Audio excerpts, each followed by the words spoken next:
嵐の夜に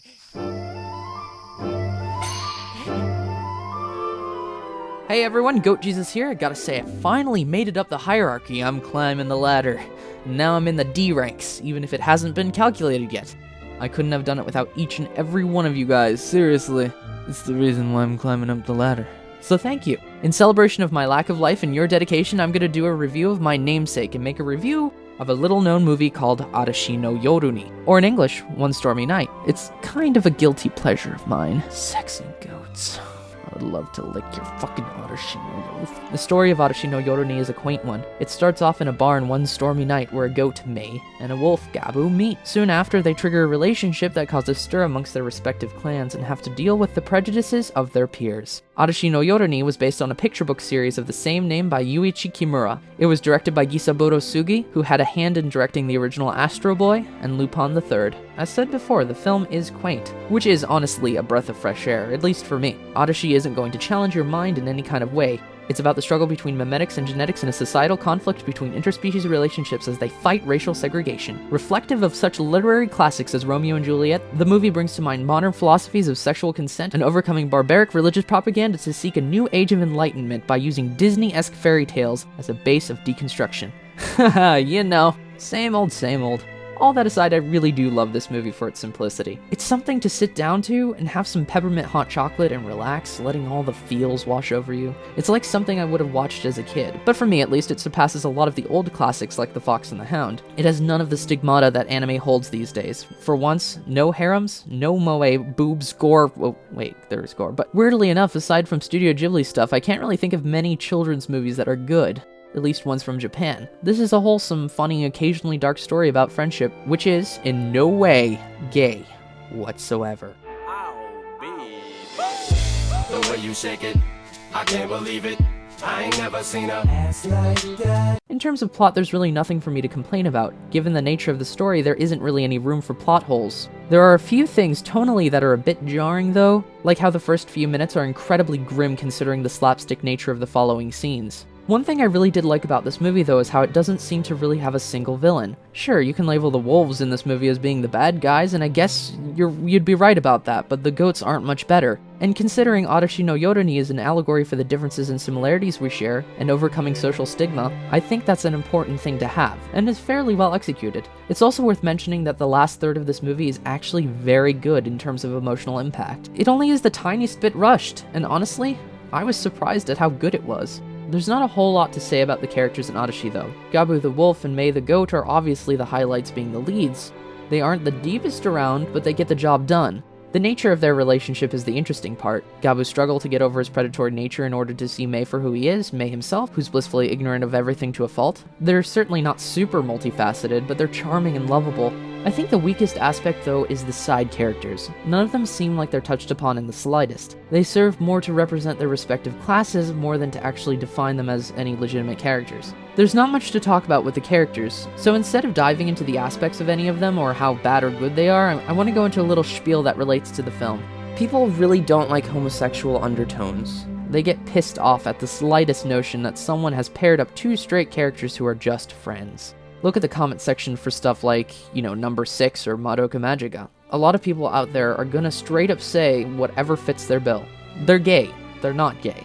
To me, though, it doesn't fucking matter either way. In Madoka's case, it actually fits along with the plot elements to give a more fleshed out reason for why the characters are behaving the way that they do. It's not just wish fulfillment or being delusional if it helps support the story, and was written to be that way. Whether or not that's canon though for Madoka is a different matter. For Arashi no Yoru, the goat and the wolf probably are just friends. It'd be far too forward-thinking to have anything other than that, but I do have to say it would have made it more interesting if they were in a romantic relationship, sexuality and interspecies crap aside. There's this idea that just because something's for children or families, gay undertones are inappropriate. It really shouldn't be a big deal.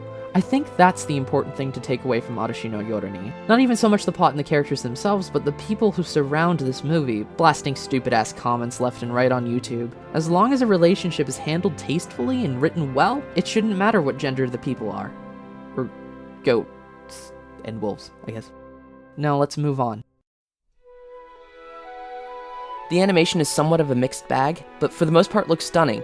The constant standout has to be the eye-porn backgrounds. For a 2005 production, this really is great looking. Group TAC was responsible for putting this film onto the screen, and the only thing that I could find worth noting of them was the fact that they collaborated with Madhouse on Technolize. Either way, I could gawk at the artistry that went into a majority of these scenes. Colors play key roles to set the tone. The depressing blues of the snowscapes and the vivid oranges of the sunset stand out to really give this movie a flavor. The watercolored characters and the individually animated hairs were also quite impressive. CG, unfortunately, is very much hit or miss. Sometimes it blends well with everything else and looks great, while other times it just really looks out of place. Movement is generally very good and fluid, but sometimes can look stiff. Also, character models can be warped sometimes and a bit inconsistent. That being said, our two leads look really well designed. Mei is just the most cutest adorable thing in the face of the planet, but some of the side characters can just look plain bad. Freaking transvestite wolves and Asian goat. The sound is just really good in this movie. The sound effects can be a little bit underwhelming early on, but generally have impact. But the music, dear God, the music is amazing. Definitely one of my favorite scores ever. As usual, it's been in the background this entire review for you guys to key in on what it's like. It's very Joe Hisaishi, with violins and drums and choir and trumpets, and oh my God, I'm such a sucker for this kind of thing. Am I dead? Because I swear I'm in musical heaven. Honestly, this and Fooly Cooly soundtracks are the ones I burned onto CDs and listened to them on loop to go to sleep a couple years ago. Is that weird? Either way, I love it. The song used in the credits, Star by Aiko, is amazing as well, capping off the experience with a great piece. Voices in Japanese are fantastic.